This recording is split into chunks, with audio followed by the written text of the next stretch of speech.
15 August 1947 या दिवशी आपल्या भारताला स्वातंत्र्य मिळाले, पण हा लढा 150 वर्ष चालला होता. अखेर भारतीयांच्या प्रबळ इच्छाशक्तीने आणि कृतीने इंग्रजांना आपल्या देशामधून हाकलून लावले. या भारताला स्वातंत्र्य मिळवून देण्यासाठी अनेक शूरवीरांनी आपल्या प्राणाची आहुती दिली. या स्वातंत्र्य लढ्यासाठी अनेक मोठ्या नेत्यांनी, समाजसेवकांनी तसेच क्रांतिकारकांनी आयुष्य वाहिले. आज वंदे मातरम असे शब्द कानावर पडले की आपोआप आपण भारतीय असल्याचा अभिमान वाटू लागतो. बघता बघता 78 वर्ष पूर्ण होत आहे भारत स्वतंत्र होऊन. ब्रिटिशांची जाचक जुलमी राजवटीच्या तावडीतून आपण सुटलो असलो तरीही खरंच त्यावेळेपेक्षा आज खरंच किती स्वातंत्र्य मिळवून आपण उदात्त झालो, हा प्रश्न कधी पडला आपल्याला? आपल्या स्वातंत्र्याची गोडवी खाताना आपण त्यात भर म्हणून आजवर काय योगदान दिले आहे याचा कधी आपण विचार केला आहे? स्वातंत्र्य दिनानिमित्त जिकडे तिकडे स्वातंत्र्याचा जयघोष होणे स्वाभाविकच आहे. पारतंत्र्यातून मुक्ततेसाठी ज्यांनी बलिदान दिले त्यांच्या शौर्याला, समर्पणाला सलाम करीत हे स्वातंत्र्य चिराऊ राखण्यासाठी शब्दबद्ध होण्याचा हा दिवस. पण तो साजरा करताना अजूनही ज्या घटकापर्यंत या स्वातंत्र्याची फळे पोहोचवता आली नाहीत ना, त्यांचा विचार दुर्लक्ष होता कामा नये. विशेषतः स्वातंत्र्य उपभोगताना कर्तव्याचा जो विसर पडताना दिसून येत आहे ना आजकाल, त्याबाबत गांभीर्याने जनजागरण होणे गरजेचे असावे. अर्थात कायद्याने ते होणार नाहीच आहे. त्यासाठी मानसिक परिवर्तन घडून आणणे आणि सामाजिकतेच्या दृष्टीने संवेदनशीलतेने मनाची कवाडे उघडली जाणे अपेक्षित आहे. कारण स्वातंत्र्याने लाभलेल्या लोकशाही व्यवस्थेमध्ये आज आपण जो मोकळा श्वास घेऊ शकतो ना, त्यामागे अनेकांचे बलिदान आणि त्याग आहेत. 78 वर्षांच्या या वाटचालीमध्ये विविध पातळ्यांवर प्रगतीचे नवनवे टप्पे गाठले गेलेत. त्यासाठी त्या वेळची सरकारे व त्यातील नेतृत्वकर्त्यांची दूरदृष्टी, त्यांची ध्येय धोरणे कारणीभूत ठरली, हे आपण नाकारू शकत नाही बरं. आज आपण चंद्रावर पाऊल ठेवण्यापर्यंत प्रगतीचा मोठा टप्पा गाठला आहे. मेट्रोच्या वेगाने हे मार्गक्रमण सुरू असून दूरसंचार क्रांतीने हर एक व्यक्तीच्या हाती जणू जग एकवटले आहे. त्यातून प्रत्येक जण हा सोशल झाला आहे.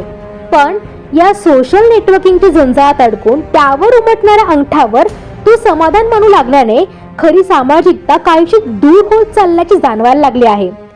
तंत्रज्ञानातील प्रगतीने मनुष्याला जवळ आणले हे खरे आहे, पण त्यातल्या गुरफटलेपणातून तो जवळ येऊनही दूरच झाला आहे.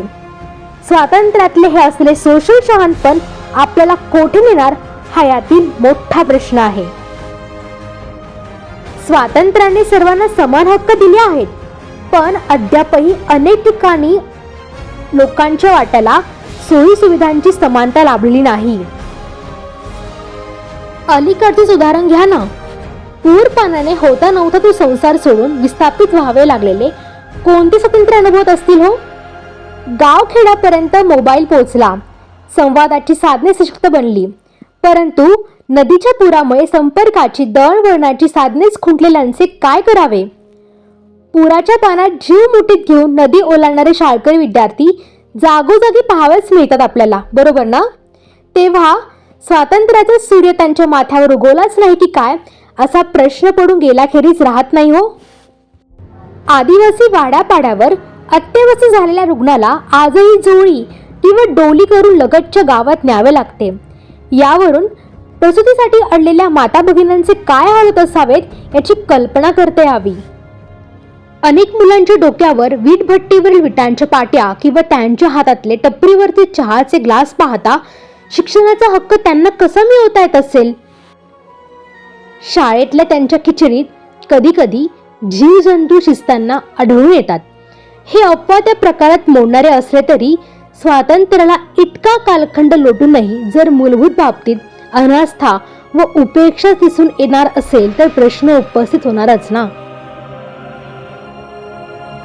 आणि यात महत्त्वाचे म्हणजे स्वराज्याकडून सुराज्याकडे वाटचाल करताना आपण स्वातंत्र्य पुरेपूर उपभोगतो, परंतु कर्तव्याचा तितकासा विचारच करताना दिसत नाही आपण. परदेशातील स्वच्छता आणि शिस्तीचे तोंड भरून गोडवे गाताना आपल्याकडे मात्र साधा वाहतुकीचा नियम पाळून सिग्नल न तोडण्याचे भान बाळगले जात नाही हो. यात भर म्हणजे रस्त्याने चालताना कुठेही व कसाही कचरा फेकून देण्यात कुणालाही वावगे वाटत नाही. पूर पाण्याने अनेकांचे संसार वाहून जात असताना अनेक जण पुरासोबतचे सेल्फी घेणे दंग असतात. अखेर पोलिसांना जमावबंदी घोषित करून कायद्याचा बडगा उगारायची वेळ येते. येथे म्हणायला गेलं तर आपल्याला खरं तर कर्तव्य कळतच नाही ना, दंडुक्याचीच भाषा समजते आपल्याला. आजवर अनेक कायदे झाले हो, पण निर्भयांवरचा अन्याय काही थांबत नाही आहे. स्त्री म्हणून तिचं सामाजिक स्वातंत्र्य धोक्यात असल्याची जाणवत असते कायम. तेव्हा आता या स्वातंत्र्यातल्या या स्वैरपणाला आटोक्यात आणणे म्हणूनच गरजेचे आहे. त्यासाठी मानसिक मशागतच कामे येणार आहे बरं. स्वातंत्र्य दिन साजरा करीत असताना यंत्रणांकडूनच्या अपेक्षा घडीभर बाजूस ठेवून व्यक्तिगत पातळीवर आपल्याला काय देता येईल आणि कसे वागता येईल जेणेकरून देशाच्या प्रगतीमध्ये आणि सुराज्याला मूर्त रूप देण्यात ती उपयोगी ठरेल याचा विचारही प्राधान्याचा ठरावा इतकेच या निमित्त. खरं तर पारतंत्र्याच्या लोखंडी साखळ्या तुटल्याचा आवाज हा सर्वात मंजूळ स्वर असे वर्णन कुसुमाग्रजांनी स्वातंत्र्याचे केले आहे.